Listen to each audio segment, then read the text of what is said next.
The small church on Maple Street was quiet that night. The moonlight spilled across the steps, but the silence was broken by the soft, desperate cries of a newborn baby. Wrapped in a faded blanket, the infant lay helpless, her tiny fists waving in the cold. Inside the church, Pastor John Harris finished his evening prayer. He was a tall black man with kind eyes, known in the community for his steady voice and gentle spirit. As he stood to leave, he heard the sound. At first, he thought it was the wind, but then came another cry, sharper this time. Curious and worried, John stepped outside. His heart nearly stopped when he saw the bundle. "Lord, have mercy," he whispered as he bent down. The baby's cheeks were wet with tears, and her body trembled. John carefully scooped her into his arms, holding her against his chest. Mary, his wife, gasped when he brought the baby inside. "John, who would leave a child like this?" "I don't know," he said softly. "But she's ours to care for now." Mary took the baby, her motherly instinct rising like a flood. As she rocked the child gently, she whispered, "She's beautiful. She's a gift." That night, they decided on a name. Mary looked at her husband with tears in her eyes. "We'll call her Grace, because it's by God's grace she came to us." And just like that, the life of the abandoned baby began, not in the arms of her birth mother, but in the home of strangers who would raise her as their own. Grace grew quickly in the Harris household. Though John and Mary had never been blessed with children of their own, they poured every ounce of love into the little girl. They lived in a small 2-bedroom house on the south side of town. It wasn't much, but it was filled with warmth. Mary sang while cooking, and John told bedtime stories that made Grace giggle. Neighbors often stopped by to admire the baby. "She's such a sweet child," Mrs. Thompson from next door said. "The Lord knew what he was doing when he placed her here." As Grace grew into a curious toddler, she followed John everywhere. "Daddy, can I help you fix it?" she asked whenever he worked on small projects around the house. He would hand her a little hammer or screwdriver, smiling at her eagerness. Mary taught her to read before she even started school. "Words are power," Mary would say, guiding Grace's small finger across the page of a children's book. Grace never lacked love. She never went to bed hungry, and she never doubted that she belonged. Still, as she grew older, subtle differences began to show. Her skin was a lighter shade than John and Mary's, and her hair had a softer curl. But in the Harris home, none of that mattered. "She's ours," Mary always said firmly whenever someone hinted otherwise. At church, Grace sat proudly between her parents, clapping her hands during the choir songs. She was their miracle, their answered prayer, their whole world. But life has a way of testing even the strongest bonds. And Grace's journey was only beginning. By the time Grace turned 8, she was sharp-eyed and full of questions. She noticed things other kids didn't. One summer afternoon, she sat on the porch steps eating a popsicle when she overheard 2 women talking at the gate. They didn't see her there. "You know that's not really their child," one woman whispered. Hum," the other replied. "I heard she was left at the church. Poor baby. But at least she ended up with good people." Grace froze, the popsicle dripping down her fingers. Not their child. What did that mean? That night, she asked Mary, "Mama, why did those women say I'm not your real daughter?" Mary's hand trembled as she set down the dish she was washing. She glanced at John, who had just walked into the kitchen. They exchanged a heavy look. John knelt beside Grace. "Sweetheart, you are our daughter. We love you with all our hearts. But yes, it's true, you weren't born to us. We found you on the church steps when you were just a baby." Grace's young mind struggled to understand. "So, I had another mama? Why did she leave me?" Tears welled in Mary's eyes. "We don't know, baby. But what matters is you were never abandoned by us. You were chosen." Chosen. The word sank into Grace's heart, but it didn't erase the ache of not knowing where she came from. For the first time, she lay awake in bed that night, wondering about the woman who had carried her. Grace grew into her teenage years carrying the weight of unanswered questions. At school she excelled, but deep inside she felt different. One day, during history class, the teacher asked everyone to bring a family tree project. Grace stared at the blank paper at home. She knew her parents, but what about before them? "Daddy," she asked that evening, "what do I put for the rest?" "My grandparents, my real mama. I don't know their names." John sighed deeply, his broad shoulders heavy.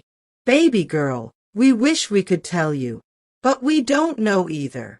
When we found you, there was nothing, no note, no name. Just you." Grace clenched her pencil. "But don't you think I deserve to know where I come from?" Mary pulled her into a hug. "Yes, Grace. And one day, maybe God will give you those answers. But until then, know this, you are loved. You are wanted. And you are ours." Grace nodded, but in her heart, she promised herself she would search for the truth. By 16, Grace had grown into a tall, striking young woman. Her intelligence, beauty, and determination made her stand out. Yet, whispers still followed her. At church, some older members still referred to her as the girl they found. At school, when kids teased her about looking different from her parents, she felt like she was living in two worlds, one built on love and another built on doubt. One evening, she broke down at the dinner table. "Why didn't she want me?" she cried. "Was I not good enough for my real mother?" John reached across the table, his deep voice steady but tender. "Grace, never think that way. Sometimes life makes people do things they don't want to do. Sometimes love means letting go. We may never know her reasons, but I know this, you are more than enough." Grace's tears soaked into Mary's blouse as her mother rocked her like she was still that abandoned baby. For the first time, Grace allowed herself to believe that maybe she wasn't unwanted, maybe she was chosen twice. But her journey to find her true identity had only just begun. High school was a different world for Grace. The hallways were filled with laughter, gossip, and the pressure to fit in. She was smart and hardworking, but that didn't stop the questions from following her. "Why don't you look like your parents?" a classmate asked one day. "Are you adopted or something?" Grace froze. The word adopted stung, even though she knew it was true. She forced a smile and said, "Something like that." At home, she threw her backpack on the floor and slumped on the couch. Mary sat beside her. "Rough day. Everybody keeps asking about where I come from," Grace muttered. "I don't even know what to tell them. I hate feeling like I don't belong anywhere." Mary stroked her daughter's hair. "Baby, you belong right here. Don't let anyone make you feel less than whole." But Grace couldn't help feeling the hole inside her growing bigger. One evening, John found Grace sitting alone in the backyard, staring at the stars. He pulled up a chair beside her. "You've been quiet lately," he said softly. Grace sighed. "Dad, do you ever wonder about my real parents? Who they were? Why they left me?" John nodded slowly. "Every day. When I found you, I asked God those same questions. But then I realized, sometimes we don't get all the answers. Sometimes we just have to trust that we're right where we're supposed to be." Grace looked at him, her eyes wet. "But it hurts. Not knowing." John wrapped an arm around her. "I know it does. But listen to me. Blood may start your story, but love is what writes it. Don't ever forget that." Grace leaned against him, comforted by his words, though the ache never fully left. When Grace turned 18, life took an unexpected turn. One afternoon, while sorting through the mail, she found an envelope addressed to her. The handwriting was shaky, almost desperate. She opened it slowly, her heart racing. Inside was a letter from a woman named Evelyn.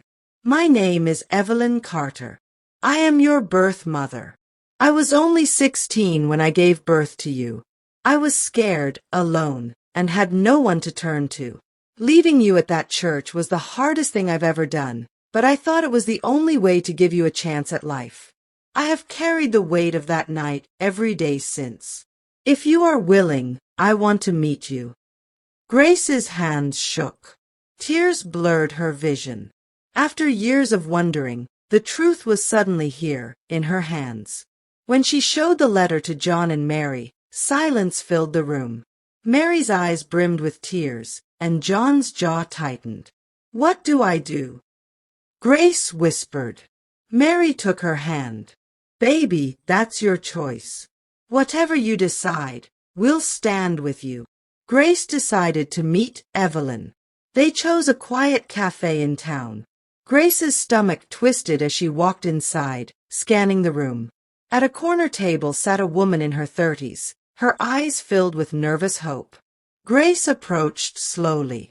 Grace? The woman asked, her voice trembling. Yes, Grace said softly. Evelyn stood and pulled her into a tentative hug. You're so beautiful. I've dreamed of this moment for years. Grace sat down, her heart pounding. Why did you leave me? Tears spilled down Evelyn's cheeks. I was a child myself. I had no family support, no money. I thought leaving you at the church would give you a chance I couldn't. I never stopped loving you. Grace listened, torn between anger and compassion. She had wanted this moment for so long, yet it felt overwhelming. I don't know how to feel, she admitted. That's okay, Evelyn whispered. We can take it one step at a time. The days after meeting Evelyn were complicated. Grace's emotions swung between curiosity, joy, and confusion. At home, Mary noticed the change. How was it? She asked one evening. Grace sat at the kitchen table, her voice low. She's not what I expected. She said she loved me, but she still left me. I don't know if I can forgive that. Mary placed her hand over Grace's. Forgiveness doesn't happen overnight. But remember this, she gave you life. And I got the blessing of raising you. Both things are true. Grace looked at her mother, tears in her eyes. I don't want to lose you. You're the only mom I've ever known. Mary smiled softly. You'll never lose me. Love doesn't run out, Grace. It grows. For the first time, Grace felt that maybe her story wasn't about choosing one family over the other, but about embracing both parts of her journey. Grace had always been determined to make something of her life. With John and Mary's support, she worked hard through high school and earned a scholarship to a nearby university. Moving into her dorm felt like stepping into a new world. She hugged Mary tightly before they left. I'll miss you, Mama. Mary smiled, though her eyes glistened. We'll miss you too, baby. But go shine. That's what we raised you for. At college, Grace thrived. She studied social work, driven by her own story. If I can help one abandoned child find hope, she told her roommate, then my pain will have a purpose. Still at night, when the room grew quiet, she sometimes wondered about Evelyn. She hadn't seen her since their first meeting. The ache of unanswered questions lingered, even as her new life unfolded. During her freshman year, Evelyn sent Grace several letters. Some were long, filled with memories and regrets. Others were short, simple notes saying she was proud of her. Grace read every one, but she didn't always respond. Sometimes the wounds felt too fresh. Sometimes she felt guilty for loving Mary more than the woman who gave birth to her. One evening, she confided in John over the phone. Dad, I don't know how to balance this. I feel like I'm betraying you and Mama if I get close to Evelyn. John's voice was steady, like always. Grace, love isn't a pie you cut into slices. You don't have to take from us to give to her. You're allowed to love both. Grace wiped her tears. You always know what to say. That's my job, he chuckled. On Thanksgiving break, Grace returned home. The smell of Mary's sweet potato pie filled the house. Laughter and warmth wrapped around her like a blanket. After dinner, Grace sat with John on the porch. Dad, do you ever wonder what my life would have been if you hadn't found me? John looked thoughtful. Maybe you would have grown up in hardship. Maybe not. But I don't waste time wondering. What I know is this: you were meant to be ours. That's all that matters to me. Grace smiled, resting her head on his shoulder. Me too. But later that night, she pulled Evelyn's latest letter from her bag and read it under the covers. I want to know you, Grace. Please don't shut me out. Her heart pulled in two directions, toward the family that raised her and toward the woman who left her. Sophomore year, Grace agreed to meet Evelyn again. They walked together in a park. Evelyn's hands trembled as she spoke. I know I can't undo what I did. I want a place in your life, even if it's small. Grace swallowed hard. It's hard. I want to forgive you, but part of me is still angry. Evelyn nodded. You have every right to be.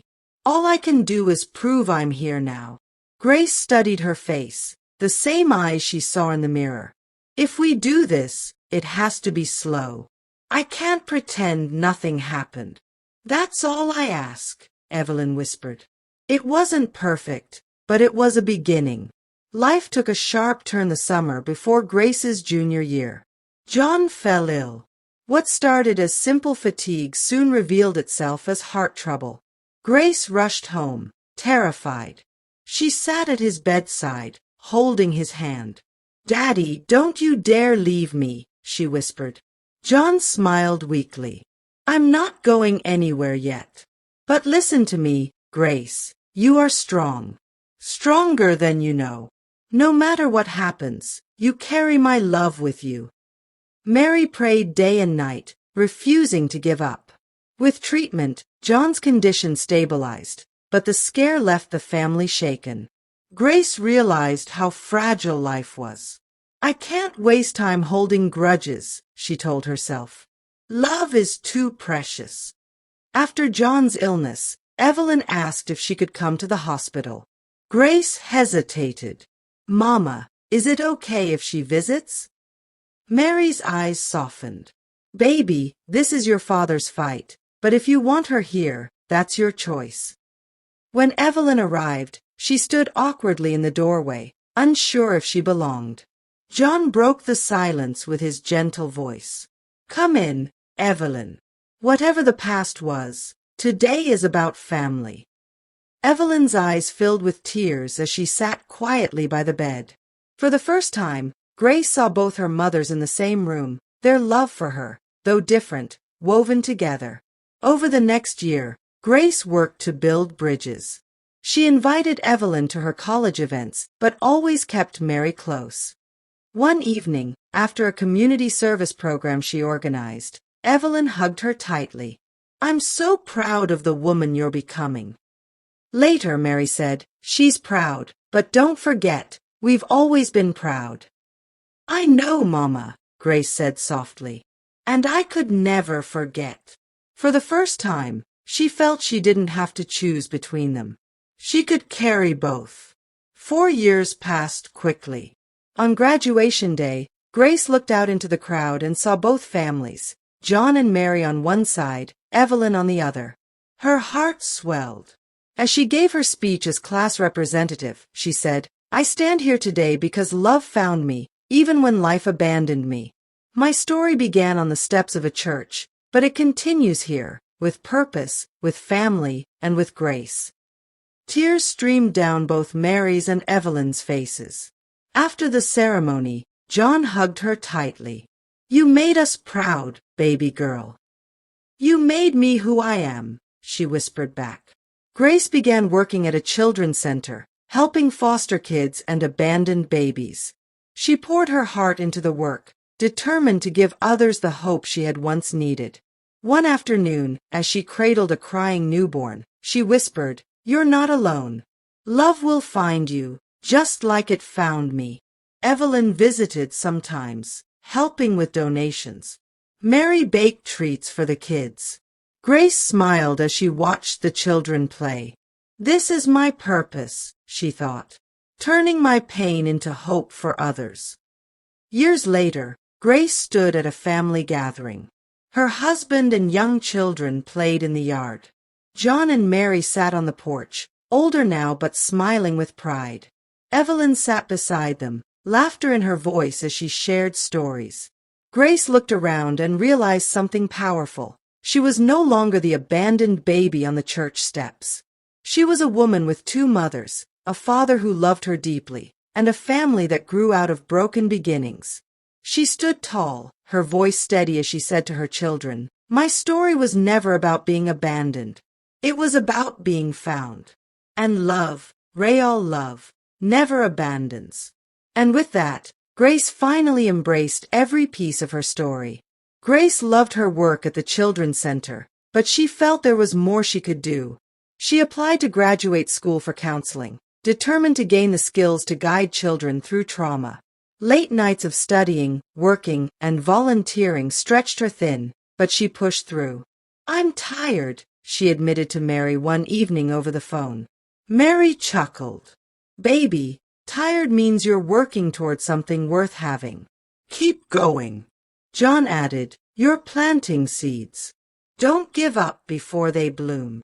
Those words carried her through every exam, every paper, every moment of doubt. During graduate school, Grace met a man named Marcus Reed. He was kind, steady, and shared her passion for helping others. They often stayed late after class, talking about their dreams. One evening, Marcus said, "Grace, you carry so much strength, but I also see the pain you carry. You don't have to carry it alone." For the first time, Grace allowed someone outside her family to see her scars. Slowly, she let Marcus into her life. When she introduced him to John and Mary, John studied him carefully. Then he broke into a smile. "Young man, you've got a good heart. Take care of my girl." Marcus promised, always. After graduation, Marcus surprised Grace with a small picnic at the park where she had first walked with Evelyn. As the sun set, he took her hand. "Grace, your story is one of survival, but also of love. I want to be part of the next chapters. Will you marry me?" Tears filled Grace's eyes. "Yes," she whispered. When she told her family, Mary cried tears of joy. Evelyn hugged her tightly. Even John, who was not easily moved, wiped his eyes.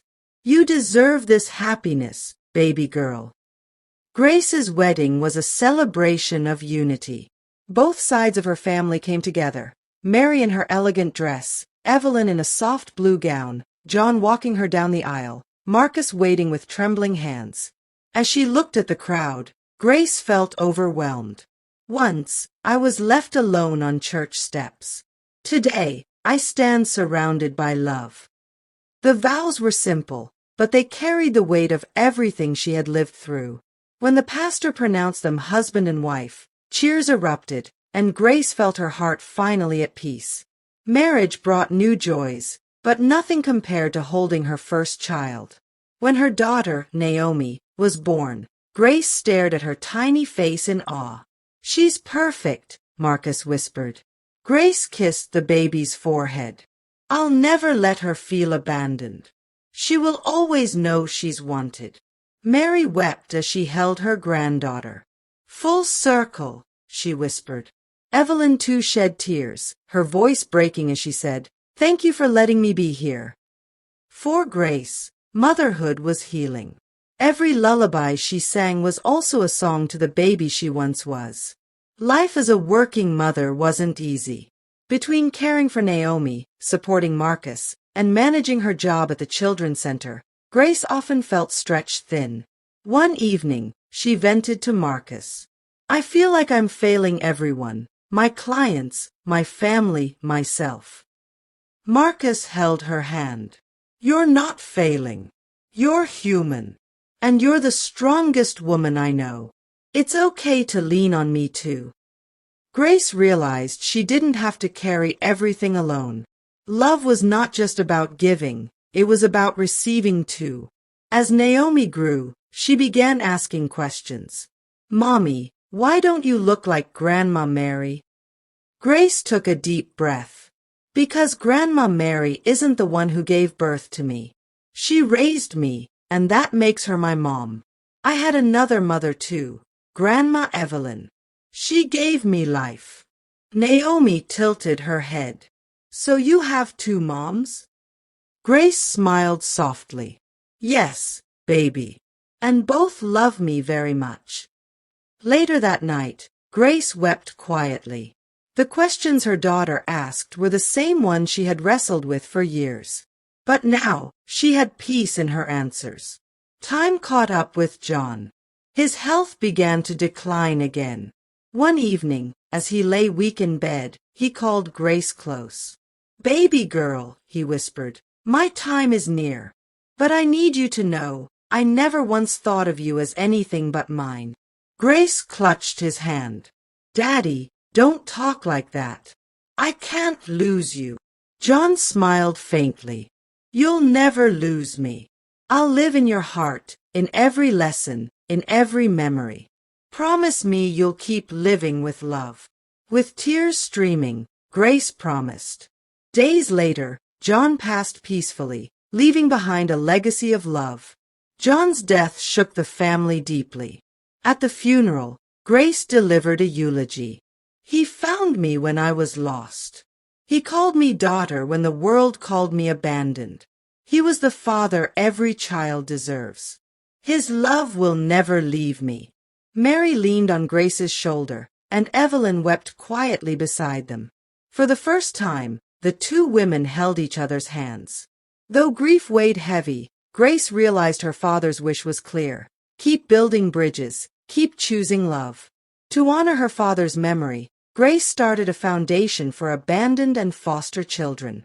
She named it the Grace House. At the ribbon-cutting ceremony, she said, my life began in abandonment, but it continues in purpose. Every child deserves a chance to be loved. Marcus, Mary, and Evelyn stood proudly at her side. The children who entered the center saw not just a building, but hope. Grace felt her father's spirit smiling down on her. Marriage wasn't without challenges. As Grace threw herself into her work, Marcus sometimes felt left behind. Grace, he said one night, I love what you're doing, but I need you too. I don't want us to grow apart. Grace's heart sank. I never meant to neglect us. You're my partner. I'll do better. They decided to set aside time each week just for themselves. No work, no distractions. Slowly, they rebuilt balance, proving that love could weather storms when tended to. Years later, Grace gave birth to a son, Isaiah. Holding him brought back every memory of her own beginning. She whispered in his ear, you will always know you're wanted. You will always know where you belong. Mary, now older, held Isaiah tenderly. John would have loved him, she said with a sad smile. Evelyn added, and he would have been proud of you, Grace. Look at what you've built. Grace knew she was carrying forward not just her story, but her father's legacy too. As Naomi and Isaiah grew, Grace told them her story in bits and pieces. Life didn't start easy for me, she said one evening as they sat around the dinner table. But the people who loved me turned my story around. That's why we love big in this house, because love is what saves us. Naomi asked, Mommy, were you ever mad at your first mom? Grace nodded. Yes. But then I learned forgiveness doesn't mean forgetting. It means freeing your heart. Her children listened wide-eyed, carrying the wisdom into their own hearts. Years passed, and Grace's foundation grew into a beacon of hope. She mentored countless children, many of whom called her Mama Grace. One day, she visited the same church steps where her story began. Standing there with Naomi and Isaiah, she whispered, this is where I started. Alone. But God didn't leave me here. He gave me a family, a purpose, a life full of love. Her children hugged her tightly, and Grace felt the circle of her life complete. In her later years, Grace looked back on her journey with gratitude. She had been the abandoned baby who became a beloved daughter, a devoted mother, a healer, and a leader. At a family reunion, with children laughing, Evelyn and Mary chatting like old friends, and Marcus smiling at her side, Grace stood and said, "My story began with abandonment, but it ends with abundance. I was left on church steps, but love picked me up. And that love will live on through my children, through every child we touch, and through every act of kindness we give." The room erupted in applause, but for Grace, the true reward was seeing the generations of love her life had birthed. She had not just been found, she had become the one who found others. And so her story ended, not as the tale of an abandoned child, but as the legacy of love that never let go.